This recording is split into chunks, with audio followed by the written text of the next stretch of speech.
Imam Sufyan al-Thawri, rahimahullah, which is a madhab by itself. It's not as popular as Abu Hanifa, but it's a madhab by himself. So you will have many ulama, rahimahumullah, Ishaq ibn Rahawayh as well. Then you have Madrasat Ahl al-Sham, the school of Ahl al-Sham, the people of Sham, which is Syria, Palestine, Lebanon today, Jordan, this region. Also they have their set of scholars and ulama and imams. Then you have Mecca, then you have Medina, Mecca Sufyan ibn Uyayna, and Sham you have Abu Idris al-Khawlani rahimahullah, and they descend from the school of Mu'adh ibn Jabal. Then you have Mecca, Sufyan ibn Uyayna, who took most of his knowledge through the student of Ibn Abbas. Then you have Al-Medina, another region with another set of scholars, and they have their own ijtihad. Then you have Egypt, Al-Layth ibn Sa'd.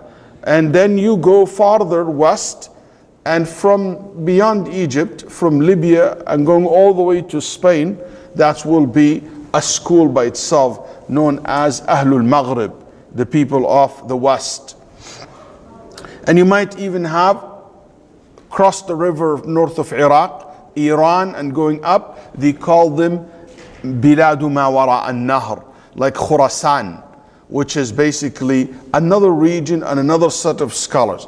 So when Ibn Abdul Barr saying the scholars from all regions, from all these regions, agree on this issue, to the extent that Imam al-Nawawi rahimahullah said there is ijma', there is consensus on this issue. But as I said, I remember last week, there is no ijma'. Al-ijma' is hard to say, because actually Sa'id ibn Musayyib rahimahullah said, أول من أذن للعيدين هو معاوية رضي الله عنه. The first person that we know called adhan for the two Eids was Muawiyah radiallahu anhu wa arda. And that's a companion. So the khilaf is very old. Maybe there is a consensus happened later on. Okay? But there is no one can claim there is a consensus on the issue. And also it was reported Umar ibn Abdul Aziz did that as well. And Ibn Zubair, as you heard. And some other individuals. But what it seems to be, wallahu a'lam, that al-ijma' happened later on, and those people have done ijtihad, and the companions corrected them, and they told them that this is not how the Prophet ﷺ did it. So you can be very comfortable to say today that there is an agreement among the fuqaha later on that it is there is no one dispute that later on. SubhanAllah, al-khilaf, the dispute, is interesting in fiqh. Sometimes the khilaf happened later. Okay? There were agreement, then the dispute happened later. And sometimes there is a dispute in the early time, but the agreement comes later. Like al-adhan for al-Eid. Another example, you know that some of the companions, for example, I don't know if, no, we did not teach Kitab al-Tahara here, but when I was teaching Kitab al-Tahara, we mentioned that بعض الصحابة رضي الله عنهم, they believed أن الماء لا يطهر لابد من الاستجمار. Some of the companions used to believe that water is not enough to purify you. You have to use istijmar. You have to use something solid. Water by itself is not enough. But that opinion disappeared. Done. It's not sufficient anymore. There were a debate, but this debate is so weak even though it's so early in time. Because there is a clear text go against it. And that's why it was lefted. Nobody accepted it, or nobody basically adopted that opinion. Same thing happened with some of the fuqaha when they talked about the issue of how some of the Salaf, like Al-Hussein radiallahu an, and others, picked arm against rulers. قال ابن حجر رحمه الله قال وهذا كان مذهب للسلف قديما لكن حصل الإجماع على تركه بعد ذلك.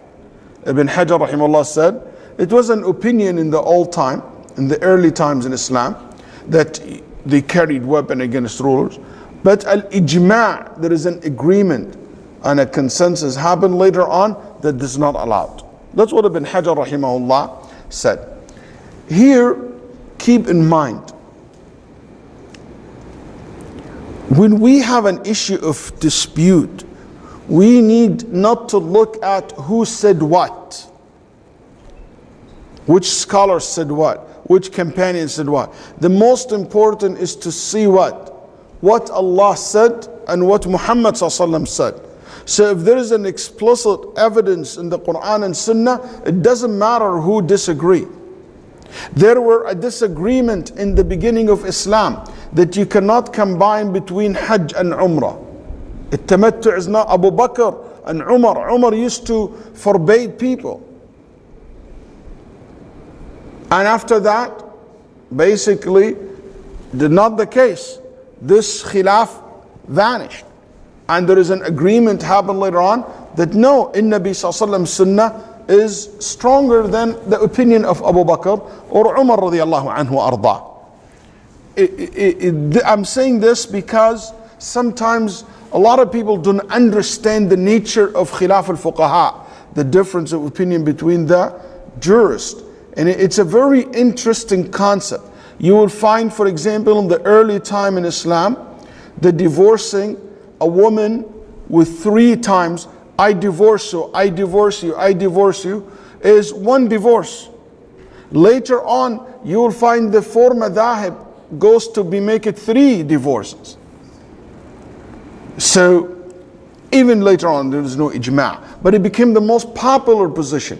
So what I'm saying is, don't be deceived by someone telling you there is a khilaf between the Sahaba or khilaf later on. You have to look at the full picture. You look at the evidence in the issue, and that's what really solved the dispute. Anyway, in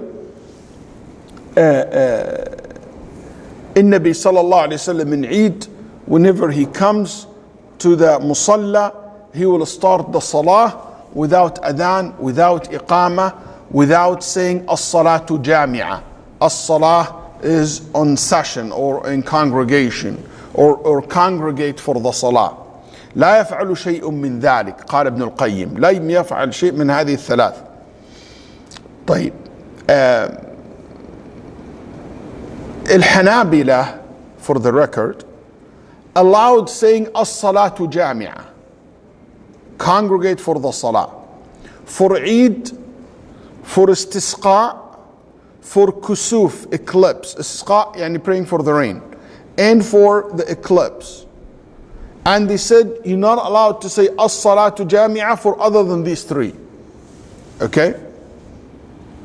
Not in janazah, not in tarawih. And they said because it is innovations. And al-Malikiyya rahimahumullah, some of them said no, you should not say as-salatu jami'ah. You should not say as-salatu jami'ah, yani congregate for the salah or come gather for the salah.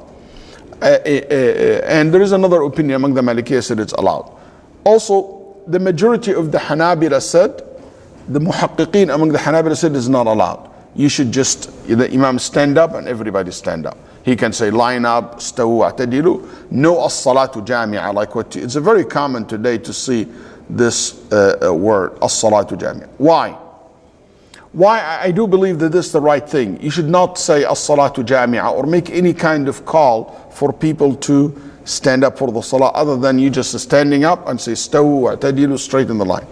Why? Because the hadith we just heard. Ibn Abbas said, لم يكن يؤذن يوم الفطر ولا يوم الأضحى.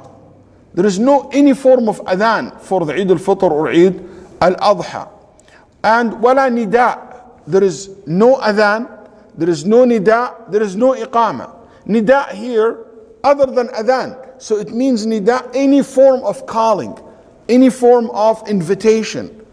And that's what the hadith said, hadith Jabir radiallahu anh wa arda. Also saying that Salat al-Eid, I don't know if you know that or not. In Nabi Sallallahu Alaihi Wasallam said, as-salatu jami'ah for the eclipse prayer. for the eclipse prayer. So to say, I'm going to make analogy. Since we do a salatu jami'ah for the eclipse, we say a salatu jami'ah for Eid. This analogy that some of the fuqaha used is, in my opinion, qiyasun fasid. It's a corrupt qiyas. It's a wrong qiyas. Why? Anytime you hear the word qiyasun fasid, anyone say qiyasun fasid, it means huwa qiyas fi muqabil al-nas. It means it's analogy that contradict a text. And the text is Hadith ibn Abbas, Hadith Jabir radiallahu anh, that there is no nida for Eid or Iqamah or any form of calling. So to make that analogy, while you have a very clear text that the Nabi sallallahu alaihi wasallam did in that analogy is not correct. Number two, we say also, al-kusuf yaqa' baghta. Al-kusuf is an accidental, it happened, a sudden thing. People not aware of. People get terrified. Can you imagine in the old days especially? Modern days we know about kusuf ahead of time, but some of us. But in the old days, you imagine the sun disappear in the middle of the day. It's terrifying. It became dark in the middle of the day. Or the full moon disappear. It's terrifying with no electricity, nothing. You know, it's very noticeable. So that's why people don't know what to do. So Nabi sallallahu alaihi wasallam used to say, as-salatu jami'ah, come to the salah. But salat al-Eid, everybody knows that tomorrow is Eid. There is no need for you to call people to the salah. Is that clear? So there is a difference between them. You cannot, and قياس ايش معناه؟ قياس معناه هذا مثل هذا. قياس, it means this one like this one. That's why I give them the same rules. But here I am proving to you that they are not the same. So you cannot give them the same rules. Also, they said, how many eclipse prayers took place during the process of time? I'll make it easier for you. Who you think happened more? Eid Salah or eclipse prayer? Eid Salah, way more, that's right. But can you imagine? Nabi sallallahu alaihi wasallam prayed so many Eids and very few eclipse prayer. In the eclipse prayer, the Sahaba reported that he said as-salatu jami'ah. But in Eid prayer, which has happened a lot, not a single time it was reported. Doesn't that shows you that it is so clear that the Nabi sallallahu alaihi wasallam purposely did not say as-salatu jami'ah for Eid and purposely said as-salatu jami'ah for eclipse? These two different rules, two different scenarios, two different cases. You cannot say that they are the same. And that's what some of the ulama al-Malikiyya like مثل Ibn Alish and others said rahimahullah ta'ala.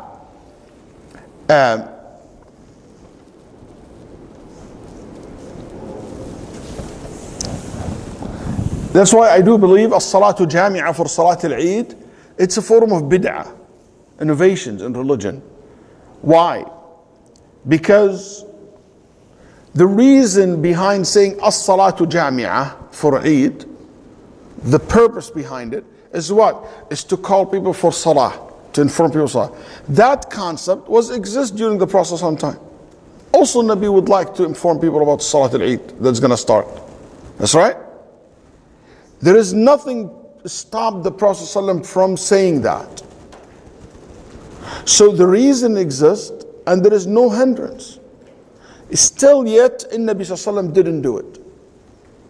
So if you do it, and this is the case, that's what we call bid'ah.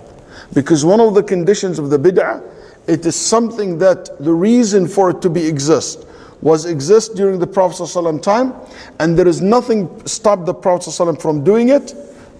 In this case, doing it become a form of bid'ah. Next hadith.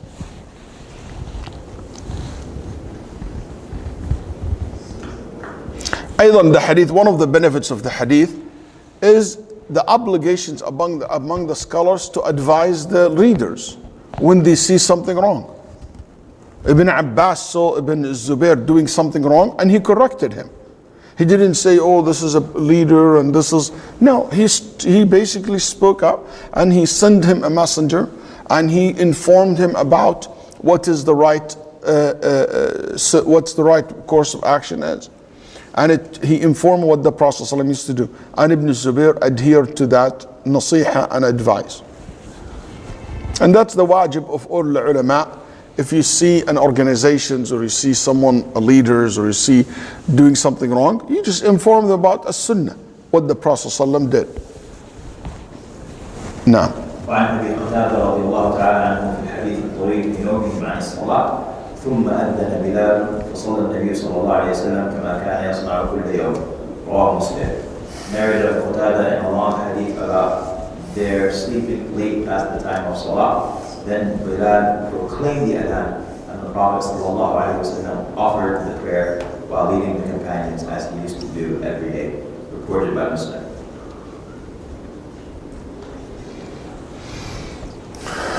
Bismillah.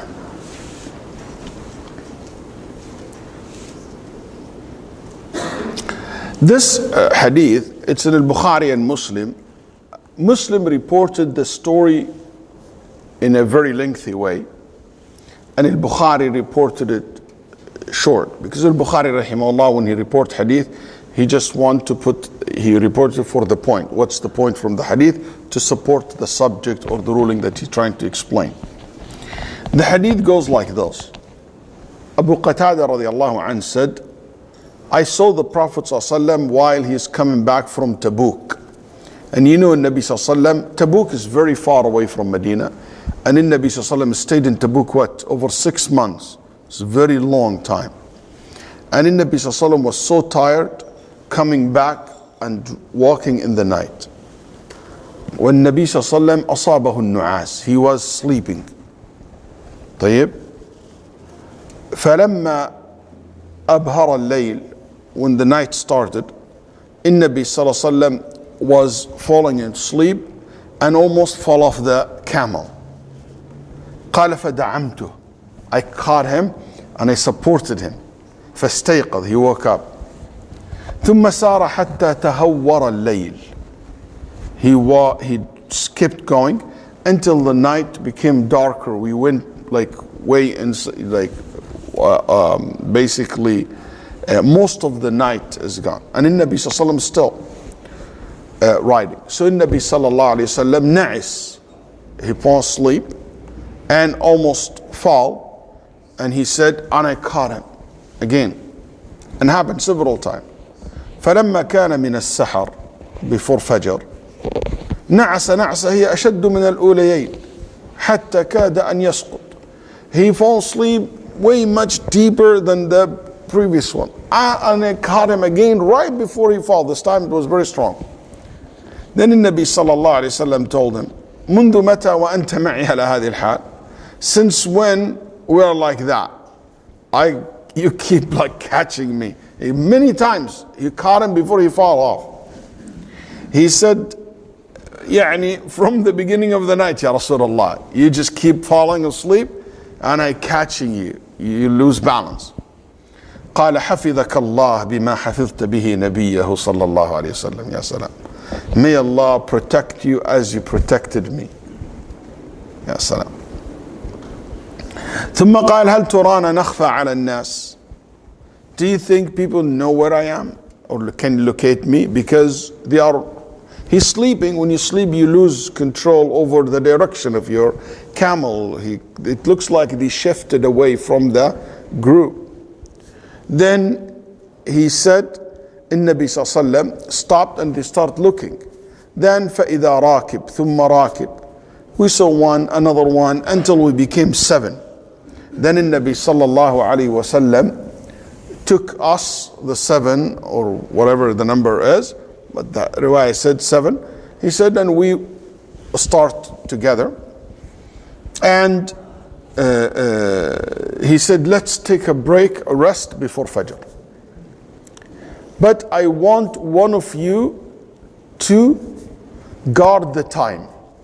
أن يكلأ لنا الفجر, يحفظ لنا الفجر. What guard the time means? Have you ever been camping? And we made in a camp a decision. Anybody went to the camping with me here before? No. When we go camping with the brothers, I don't put on alarm. There is no alarm. When we go camping, no alarm. What do? We divide the night. And every two stay for 30 minutes.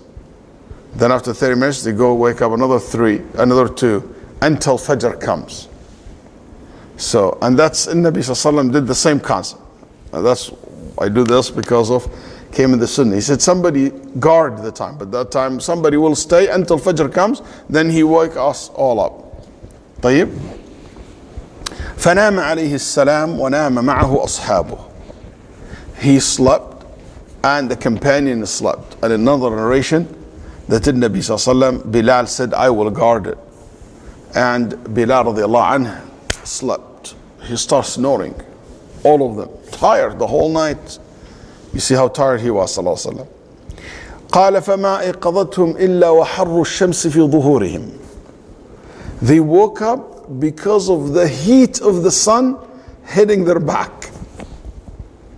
Like that means it's just not even like, like an hour or something after Fajr. That's like when the sun came up high. Okay? فقال عليه السلام هذا مجلس حضرنا فيه الشيطان ثم أمر أصحابه بالرحيل فارتحل. He said this is a place where shaitan with us. He made us oversleep. We overslept and we did miss Fajr prayer. Let's move. Let's leave this place. He doesn't want to stay in this place where he disobey Allah by missing Fajr prayer. I want you to imagine this and compare your situation when you miss Fajr prayer. And another narration, فأخذ الصحابة رضي الله عنهم يضربون رؤوسهم ويجعلون الطين على رؤوسهم. They put the mud and the sand on the top of their heads and they hit their heads. Oh my God, we missed Fajr. Oh my God, we missed Fajr. We did not wake up the Prophet. It's something unbelievable for them that they miss Fajr. It's just unbelievable. So Nabi says, when he saw them like this, so disturbed, and that's a place where he said, let's move from this spot where shaitan spend the night with us. Then, إن الناس تساءلوا أين رسول الله صلى الله عليه وسلم فقالوا هو أمامكم وقالوا أبو بكر وعمر وقال أبو بكر وعمر بل هو خلفكم لم يكن صلى الله عليه وسلم ليجاوزكم وإن يطيعوا أبا بكر وعمر يرشدوا ثم أخذ رسول الله صلى الله عليه وسلم. He said that people start confused. Where the Prophet ﷺ, where is Abu Bakr? He's in front of you, he's behind you. And Nabi ﷺ said, even if you don't see me and you see Abu Bakr and Umar and you obey both of them, you will be Rashid. You will be what? You will be in a good hand, guided. You will be guided. Excellent. Then أخذ النبي صلى الله عليه وسلم مع أبي قتادة إناء صغيرة ميضأة صغيرة. He took like a container, has water, to make wudu from it. And النبي صلى الله عليه وآله وسلم, he basically أخذ منها وتوضأ وضوءا خفيفا. He took water from it and he made a quick wudu. And he said, make sure that you save the water in your little container. فإنه سيكون لك معها شأن. There is a story coming, or there is something gonna happen, and your container is important. So keep the water in it and keep it with you. When people saw the Prophet ﷺ, they came running to him, all the rest of the army, and they said, Ya Rasulullah, أهلكنا العطش. Ya Rasulullah, we are dying from thirst. Then Nabi sallallahu alayhi wasallam said, لا هلك عليكم, لا هلك عليكم. You would never die from thirst. You would never die. Ya Aba Qatada, where is your little container with whatever water left in it? He said, here you go, Ya Rasulullah. Mayda, a little container for wudu. Then the Nabi Sallam take it, and the Nabi Sallam put his fingers inside it. قال حتى جاشت بالماء.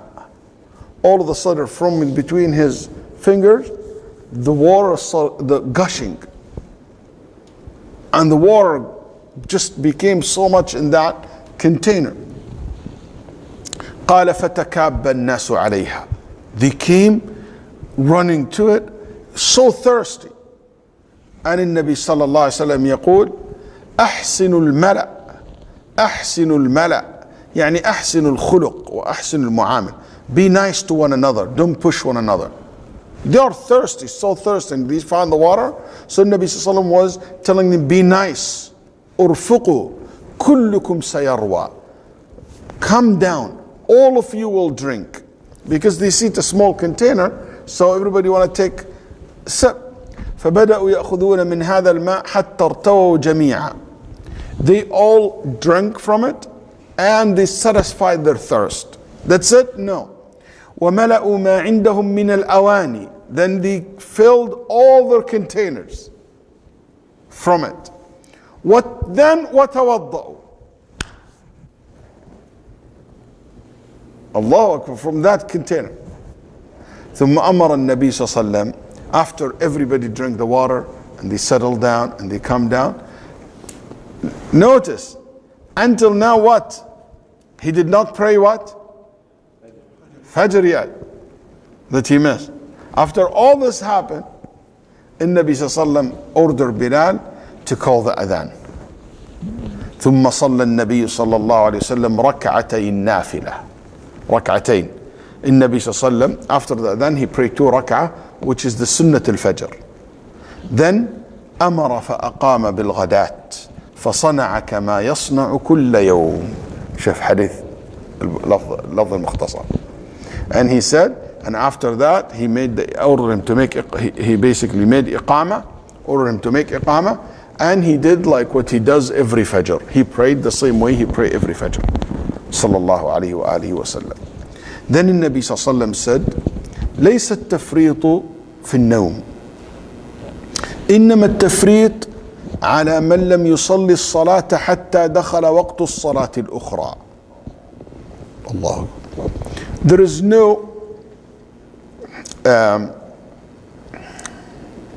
blame for someone who missed the salah because of sleep.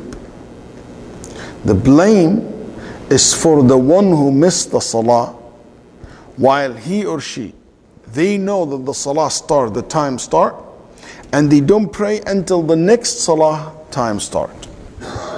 So Dhuhr, they wait until Asr comes. Asr until Maghrib comes. طيب. فإذا استيقظ أحدكم فليصلي الصلاة. If you wake up, you should pray the prayer. And next day, pray it on time. Don't miss it again. Next day, فليصليها لوقتها. فإذا كان من الغد فليصليها لوقتها. This is the long hadith in Sahih Muslim, and there is some other narrations, has a little bit of additions here and there. I tried my best to combine between all of them. So here, the point from the hadith is what? Remember, Kitab al-Adhan, we talked about Adhan for the prayers. Now he talked about who is the Mu'adhin, how to perform the Adhan. Now he talking about how to call for Salah other than the obligatory prayers. So he start with Eidain, there is nothing to say. Then now he talk about, what if you miss Salah? Let's say you miss Salah. Would you call Adhan and Iqamah? Let's say you missed Fajr. You overslept and you woke up and you missed Dhuhr or Asr. Do you call Adhan Iqamah for that? Okay, so that's why he's bringing all this ahadith and the coming ahadith as well. Let's see what can we learn from this hadith. The first issue is obvious.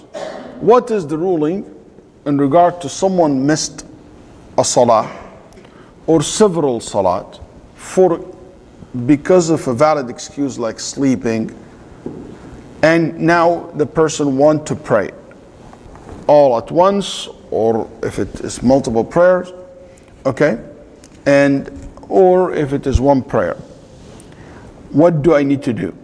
Let's say you missed 2 salah. Do I need to make, or 3 salats? Do I need to make 3 adhans or 1 adhan? And if it's 1 salah that I missed, do I make adhan for it or not? طيب. As for the iqamah, okay, if you missed multiple prayers, for the iqamah there is ijma' between ulama, there is an agreement that you have to make iqamah for each faridah. So let's say you overslept and you missed dhuhr and asr and maghrib and you woke up at isha. Or let's say you did an operation, you've been put in sleep, okay, or you forgot. Recently I know someone forgot dhuhr and asr and maybe maghrib, okay, so forgot. So what this person should call adhan for each and every salah, or there is ijma' iqamah for each salah? So iqamah for dhuhr, iqamah for asr, iqamah for maghrib. طيب. And there is almost agreement, almost ijma' consensus among the scholars, almost, that if there is multiple salat, only 1 adhan sufficient for all of them. Okay? And Nawawi rahimahullah said there is ijma' on this, but usually Nawawi referred to the Shafi'iyya.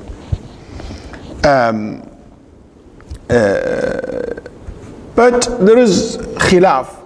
Nawawi rahimahullah said there is weak khilaf. It's been reported that Abu Hanifa said adhan for each salah. Let's say somebody missed the last salawat, he said adhan for each salah. But I don't think this is even authentic that Abu Hanifa said such thing, and we'll mention it a little bit. The Jumhur, the majority, said the proof is very clear that in Nabi sallallahu alaihi wasallam, Sahih Muslim, if you remember or you're aware of the hadith Jabir radiallahu an, when Nabi sallallahu alaihi wasallam prayed Maghrib and Isha in Muzdalifah, he prayed Maghrib and Isha with 1 adhan and 2 iqamah. So for Maghrib and Isha, 1 adhan and 2 iqamah. So that's why the Jumhur said this is their evidence. Also, there is multiple narrations like that. طيب.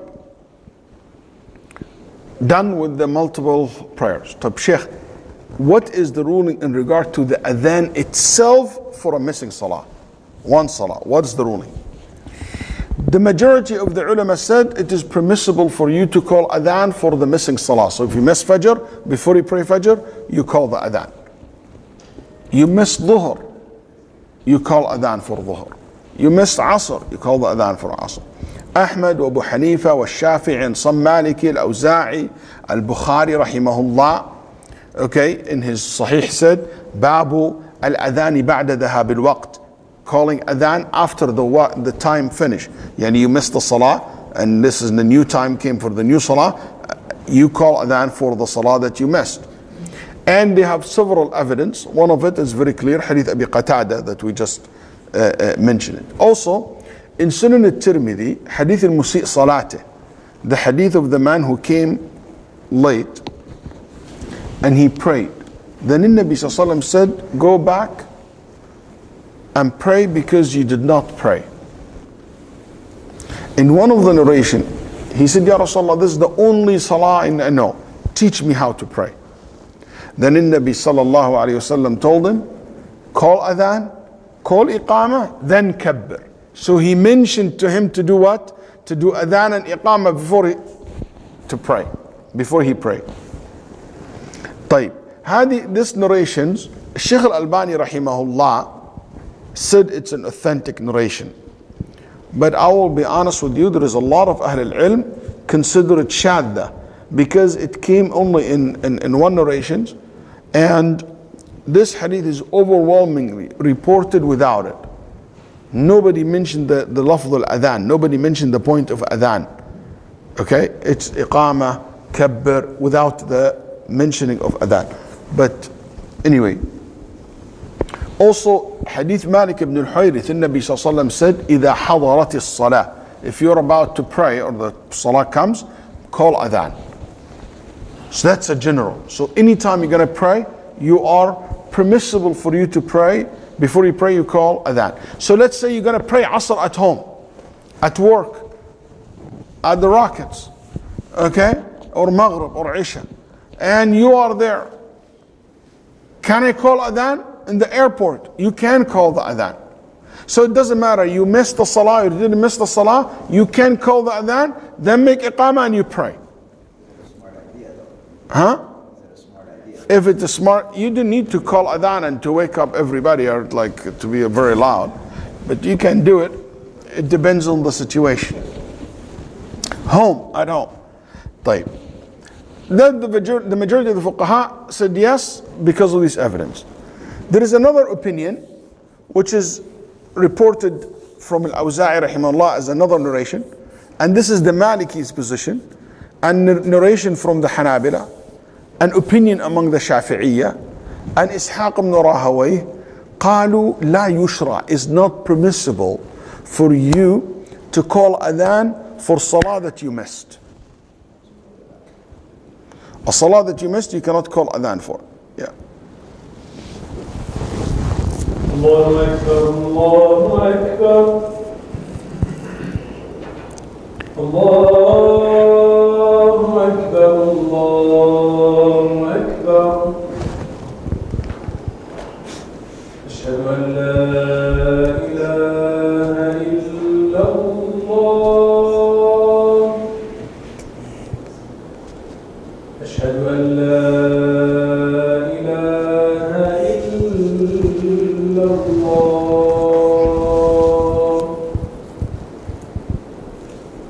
أشهد أن محمدا رسول الله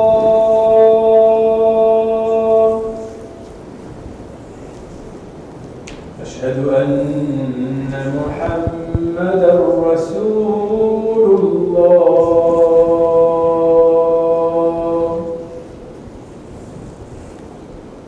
حي على الصلاة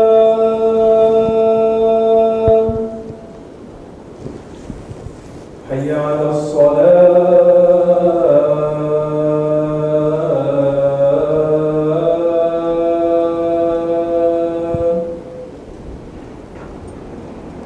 حي على الفلاح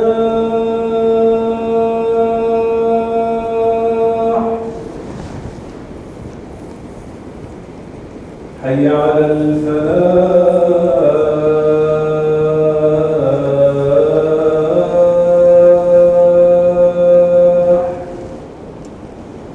الله أكبر الله أكبر لا إله إلا الله.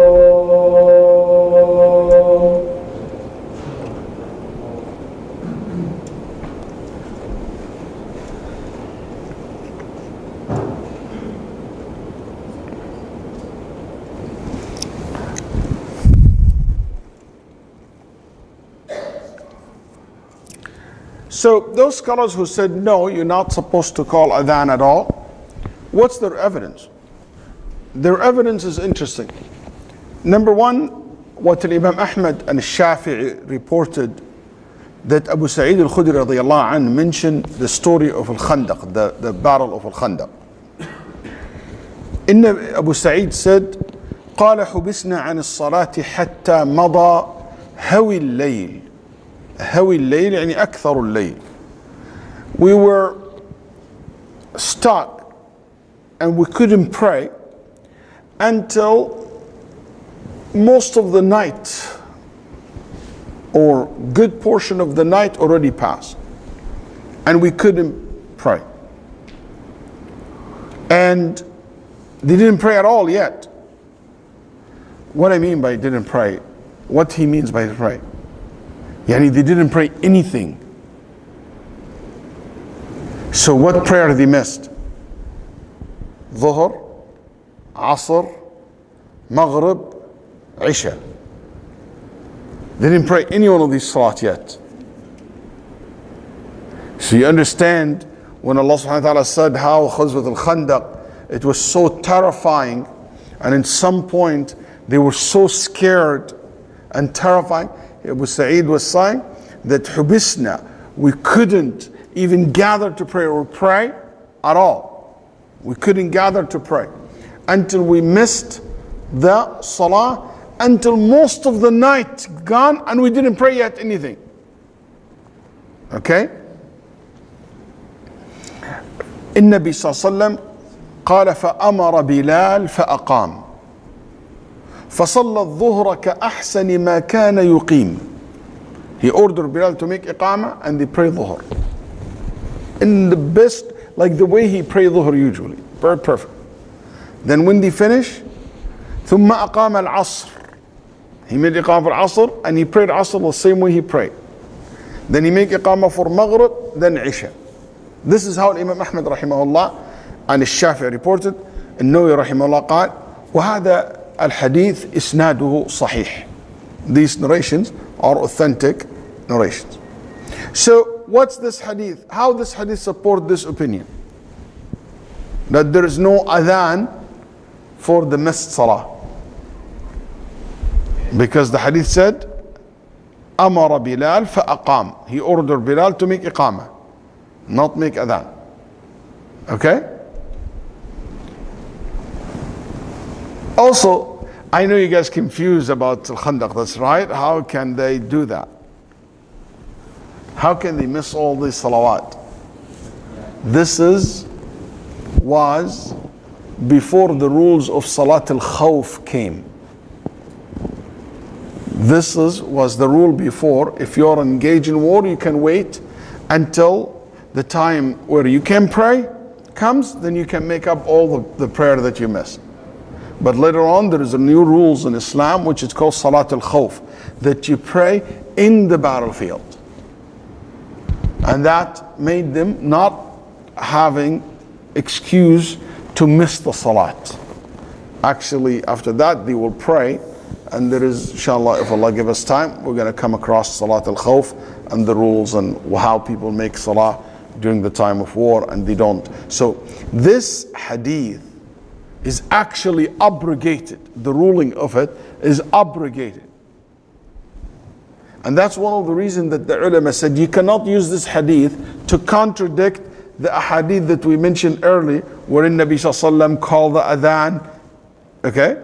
So they said this hadith came later on, and this one is already one of the hadiths abrogated, because Tabuk is way after Al-Khandaq. So that's one of the way that the ulama rejected this evidence. And that's why Al-Jumhur opinion is stronger. Also, these scholars who said it's not allowed to call adhan for the missed salah, they use another hadith of Sahih Muslim, hadith Abu Hurairah radiallahu anhu. Also, another incident wherein Nabi Sallallahu Alaihi Wasallam coming back from Khaybar. From Khaybar. نام هو وأصحابه. They want to go to sleep. فقال النبي صلى الله عليه وسلم to Bilal, يا بلال اكلأ لنا الليل. يا Bilal, guard the time for us. Bilal said, I will do it. So the Sahaba came and they slept. And Bilal waiting for the time for Fajr. فنام. The sleep overtake him and he slept. فكان أول من استيقظ هو النبي صلى الله عليه وسلم. The first one who woke up was the Prophet صلى الله عليه وسلم, and the sun is already up. They missed Fajr. ثم قام الناس فزعين. People woke up and scared. فقال النبي صلى الله عليه وسلم ما هذا يا بلال? What happened يا بلال? قال بلال يا رسول الله أخذ بعيني الذي أخذ بعينك. يا رسول الله, what put me asleep is the same one put you to sleep. And what happened to you happened to me. I just, slept. النبي صلى الله عليه وسلم لم يوبخ ولم يزجره ولم ينهره. He did not reprimanded him, he was not angry at him صلى الله عليه وسلم. And again he ordered them to move from this spot to another spot. فأمرهم بالرحيل عن المكان. He said, let's move from this place because the shaitan was here. Is this the same story of Hadith Abi Qatada? or a different story, there is a debate over the scholars over this, and I don't have any particular research on regard to this. Wallahu a'lam, it might be the same story in my opinion. Anyway, then the point here, قال فأمر بلال فأقام. He ordered Bilal to make iqamah. He ordered Bilal to what? To call iqamah. Again, he did not say to Bilal what? Call adhan. So that's the evidence, another evidence that they use.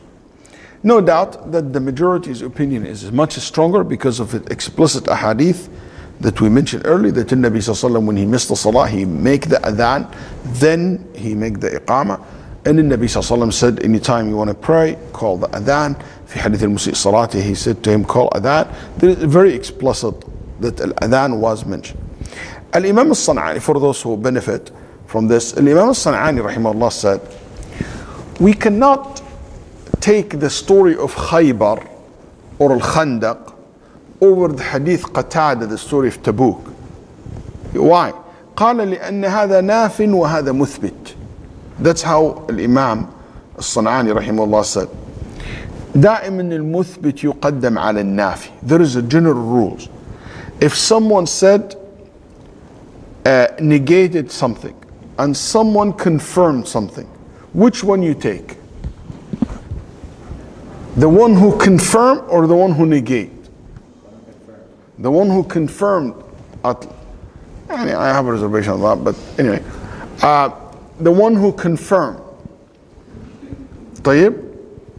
Like, let's say, I'll give you an example.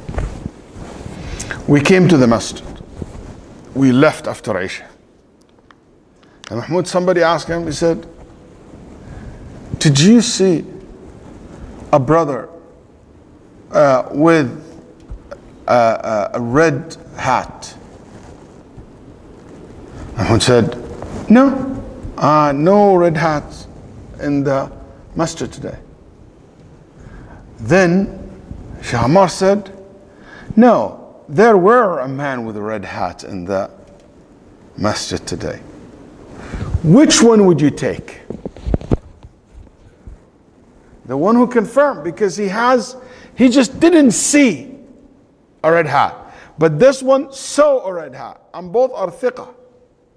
So him didn't see it, it doesn't mean it's not exist. That's right. If I say, that's a logic, that's right, it's a common sense. You know, نقل العدم لا يدل على العدم. If I say, I didn't see someone with a red hat, it doesn't mean that there is no one with a red hat. It just means I didn't see it. But the one who confirmed, that's why in Usul al-Fiqh we say, if there is two hadith, one said, negated something, and another one confirmed something, we take the confirmed hadith over the negated one. Okay? Like Aisha, she said he did not pray more than 11 rak'ah. But Ibn Abbas said he prayed 13 rak'ah. I can't say, you know what, I dismiss Ibn Abbas. No, Ibn Abbas saw something Aisha didn't see. You following? So here we say, that's what the San'ani said. He said that's why the one who confirmed that in Nabi Sallallahu make adhan should be taking over the other one. But I agree on the concept, but I don't agree on the statement of San'ani rahimahullah. كأن الإمام الصنعاني كلامه شوية فيه ذهول يعني تأدبا في العبارة. الإمام الصنعاني رحمه الله when he said هذا ناف وهذا مثبت غلط. There is no negation. Hadith Abu Hurairah, the story of Al-Khandaq and the story of Khaybar, there is nobody said and the Prophet did not call adhan. None of the narrators said, and the Prophet did not call adhan. The hadith just said, he ordered him to make iqamah. But none of them negate. So for him to say it's a negation, that's not correct. This is something we call it in ilm usul al-fiqh. يقولون هذا الحديث ناطق وهذا ساكت. This made the statement and this is just didn't make any comment. simply did not mention the adhan, but the other one mentioned the adhan. ايش ناطق وساكت احسن. The way I put it is clear? Okay. Anyway, I can also tell you simply that the Nabi Sallallahu Alaihi Wasallam did not call adhan in the incident of Khaybar, maybe just to make a point. What's the point? That calling adhan for a missed salah is not an obligation. Just to make that point. Now we're not saying it's wajib, we say it is sunnah. It is recommended act, but it's not wajib.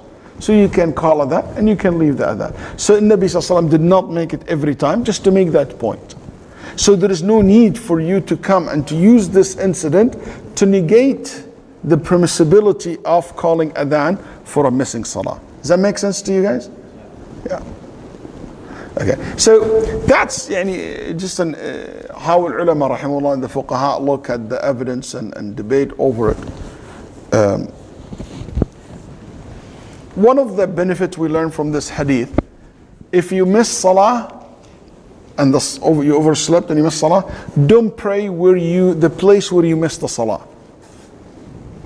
So if you're in your bedroom, get out, go pray in your, for example, closet. Or if you sleep in the closet, or she made you or he made you sleep in the couch, and you missed the Fajr, go pray in another room. So that's in the, if you notice in the two narrations, he moved from that spot. He said, I'm not going to pray in the place where the shaitan.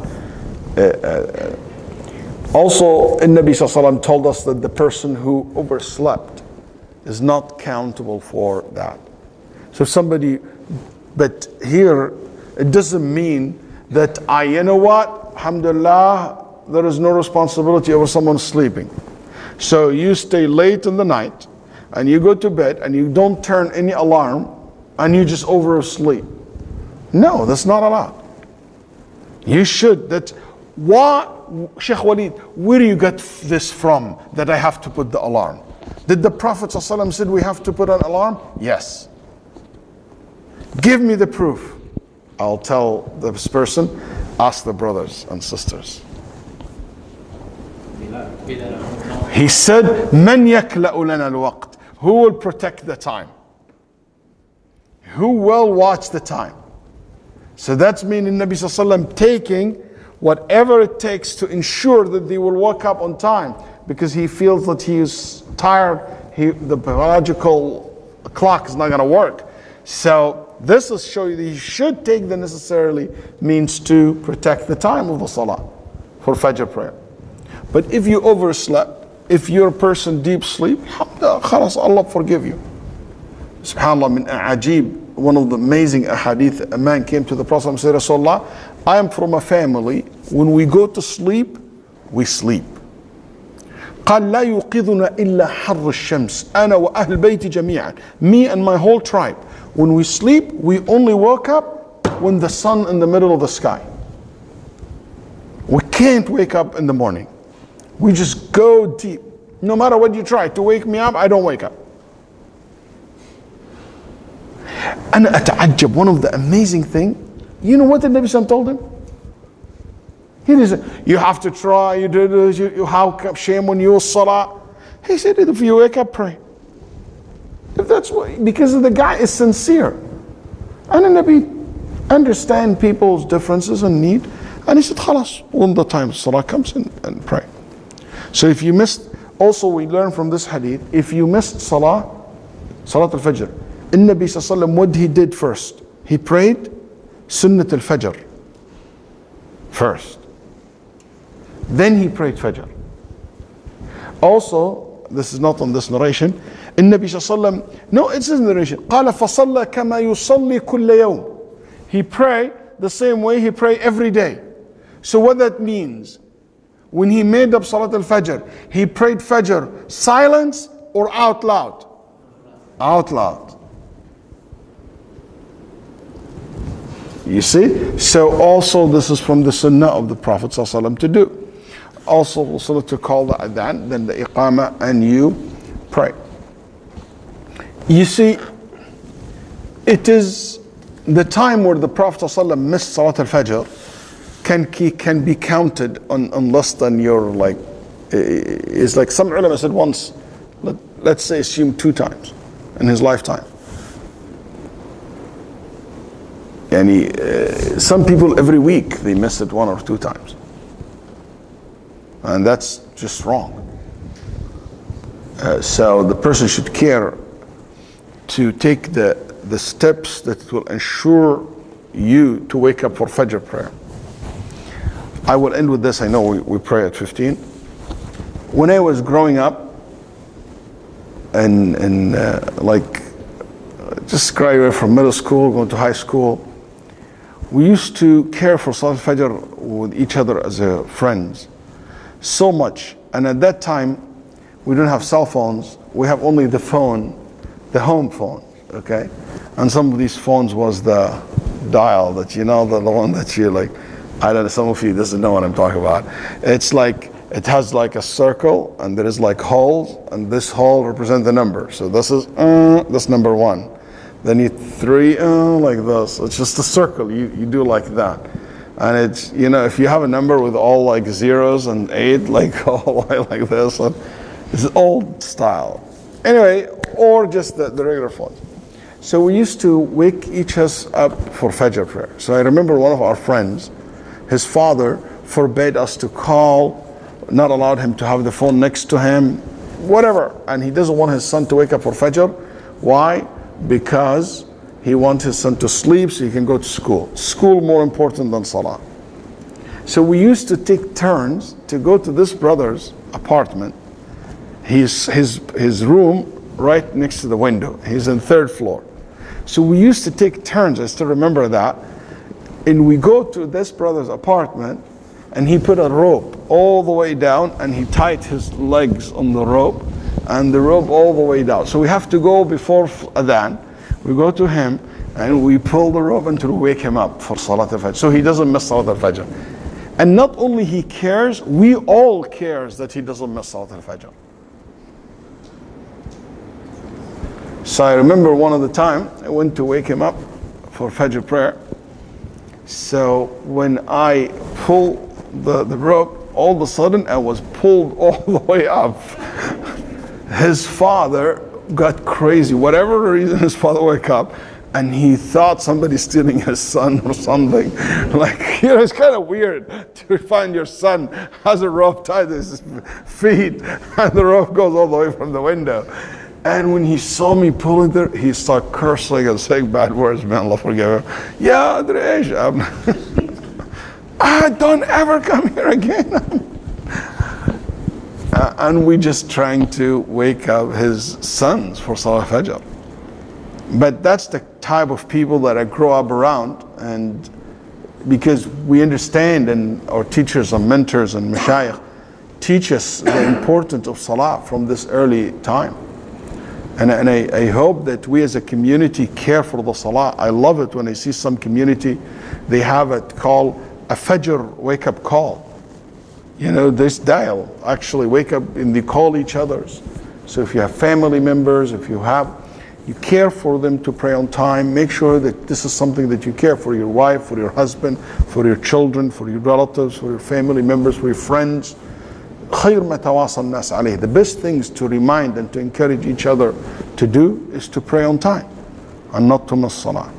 I ask Allah subhanahu wa ta'ala أن يجعلنا وإياكم من مقيم الصلاة, among those who always pray on time. صلى الله وسلم على نبينا محمد.